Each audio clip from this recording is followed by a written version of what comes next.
So I've just sold my house and soon I'm going to be moving into a van. Now why am I doing this? Well, why does anyone do this these days? The main reason is of course money. There is another reason that pushed me over the edge, but the main underlying reason is money. So I own this house that I'm living in right now, so I'm not paying rent, I'm not paying a mortgage, and yet it still costs about £200 to £250 every month just to live here, whether I'm here or not, whether I'm using the electricity or not. If I went away on holiday for a year, I would still have to pay £200 minimum every month. The local council, they want £115 every month. Thanks for the 25% discount, but why isn't it 50% discount? I'm a single person that lives here, and I just don't think I should be paying this much. You know, you pay like £200 a month just for nothing, and then you've got your regular bills on top of that, like obviously I'm using electricity and all the rest of it. So yeah, money is the big reason. The thing that pushed me over the edge, well actually before I tell you what really made me make this decision, let's just do a quick house tour so you can see where I live right now, and you can see what I'm going to be leaving behind. It is a bit of a mess right now, so apologies for that. Why is there a bed in the living room? Well, I've already gotten rid of the bed frame, so I just brought the mattress down here, so I didn't have to go upstairs to go to bed, actually, just to be lazy. No stairs before bed. Have a look at all this stuff here. I'm just sorting through things, what I need to keep, what I need to get rid of. This all used to live under the stairs until I yanked it all out to sort through. You know, whilst the house was on the market, obviously there's viewing, so for the last few months the place has been spotless. So you've called me at a bad time right now, really, looking at all this. But let's go upstairs first, before we look in the kitchen and all that. It's quite a nice entrance hallway. Let me turn the lights on so we can see a little bit of original features there. It's quite nice. So yeah, the house was £50,000. And I'm selling it for £50,000, so I haven't really made money, haven't lost money. Although you could say I've lost money because the estate agent obviously will take some fees. But anyway, it is what it is. Alright, this is kind of like a music room, studio type thing. Yeah, the piano. No room for the piano in the van, so that's like my biggest sacrifice, I would say. I mean, you could put it in a van, but it would be, I think that would be a bit silly. It would take up most of the room, I think. Yeah, nothing else really to say. I'll keep the guitars for the van. Well, I'll keep a few of them anyway. Let's have a look at this. Room number 2. I don't use this room at all, just more storage, more junk really. Let's have a look at the view. It's quite a nice view actually. If you get past the rear yard, it's not so good there. Yeah. Alright, let's look at the master bedroom, where the magic happens, apparently, but not for me. I've been single for a very long time. Yeah, obviously the bed frame used to go there.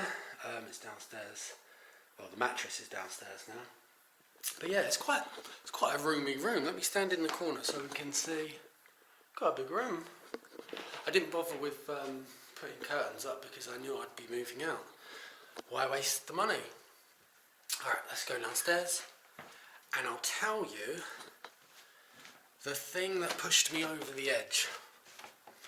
The thing that made me decide, you know what, I'm definitely moving out of a house and into a van. I'll just show you the kitchen and bathroom first.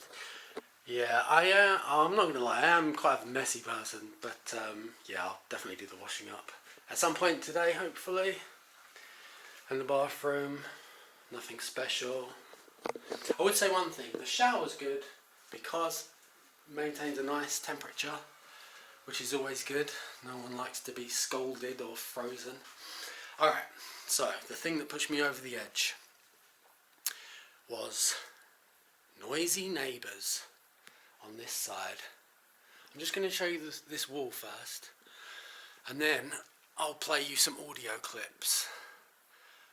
They've moved out, thank goodness, but when they were living there it was an absolute nightmare. So listen to this, okay.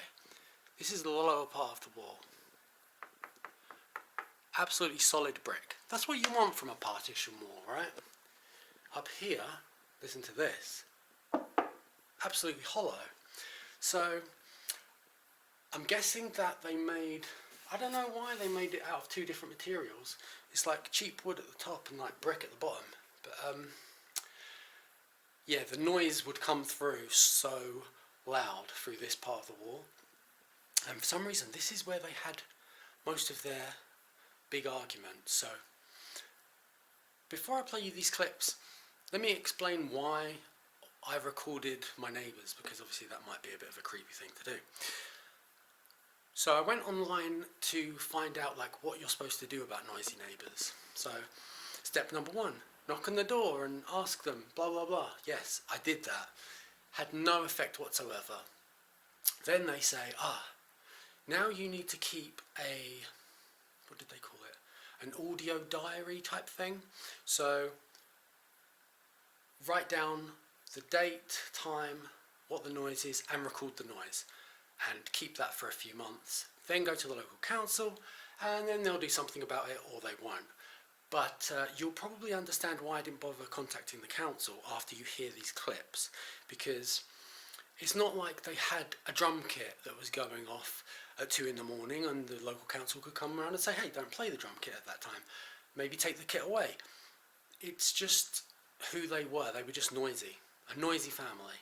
They were nice to me. I mean, they didn't, it wasn't like a personal thing, but there's no way I could live next door to that.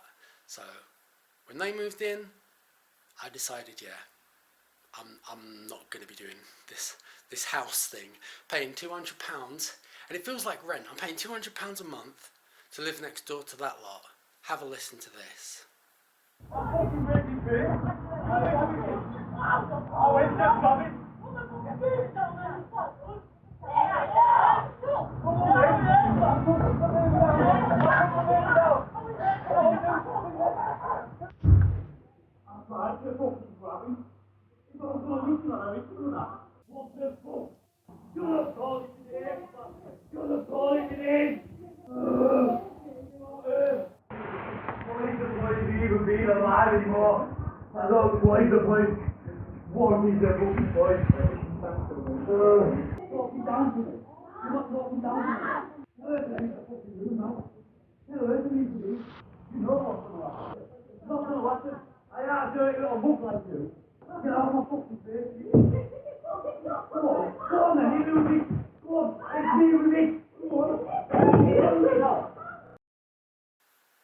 So yeah, I don't know who could survive living next to that lot for so long.